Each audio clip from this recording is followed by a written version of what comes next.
L'intérêt d'une journée comme celle-là, c'est de faire un point d'étape. C'est de permettre aux uns et aux autres d'échanger sur leurs expériences, sur la réflexion, sur les rapports avec l'État, sur les rapports avec la ville, sur le rapport avec les élus, mais aussi et surtout, et pour moi c'est ce sur quoi j'insisterai aujourd'hui, sur les rapports avec les habitants. Quand je lis la loi ville, l'article qui désigne les contrats de ville dit qu'ils sont l'expression d'un projet de territoire.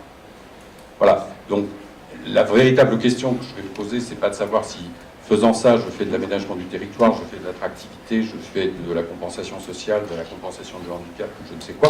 C'est plutôt la question de savoir, est-ce que nos contrats de ville sont bien l'expression d'un projet de territoire pensé à l'échelle de l'intercommunalité, puisque c'est ce que la loi ville a posé comme échelle d'intervention pertinente.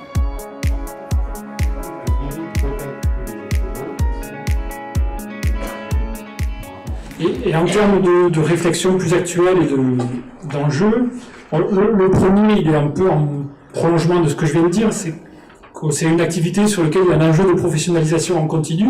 Alors, des professionnels qui interviennent, certes, pour adapter, renouveler nos compétences, on a parlé ce matin de participation, mais aussi de l'activité, c'est-à-dire comment on définit collectivement cette activité. Est-ce qu'on est sur de l'accompagnement du changement? Est-ce qu'on est sur de l'intermédiation? En fait, ce que je retiens de cette journée, c'est que les métiers sont encore très cloisonnés, les structures sont encore très cloisonnées. C'est pour ça que toutes les discussions aujourd'hui qui parlaient de coopérer davantage et de trouver des repères communs m'ont paru intéressantes et j'ai l'impression qu'on a encore beaucoup de chemin à faire.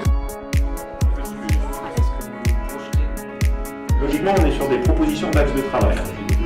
Je crois qu'on en a marre, comme tu disais, des programmes qui sont parachutés et même pas seulement l'absence de ces financements et de ces programmes, mais c'est la conséquence, c'est que finalement, ça n'a jamais fait participer. Or, on ne fait pas le bonheur des gens sans eux. Jamais on se pose des questions ensemble de comment on travaille, comment vous travaillez les élus, comment nous on travaille les techniciens.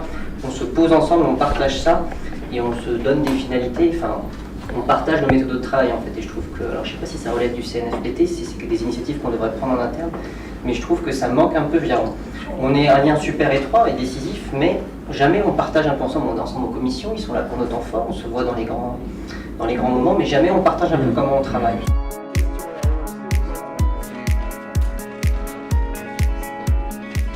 Chers partenaires, ou futurs partenaires du carrefour des métiers du développement territorial, beaucoup d'intervenants ont réalisé et ont réhabilité le terme de communauté, non pas celle du repli sur soi, mais celle qui fait que nous pouvons faire ensemble société.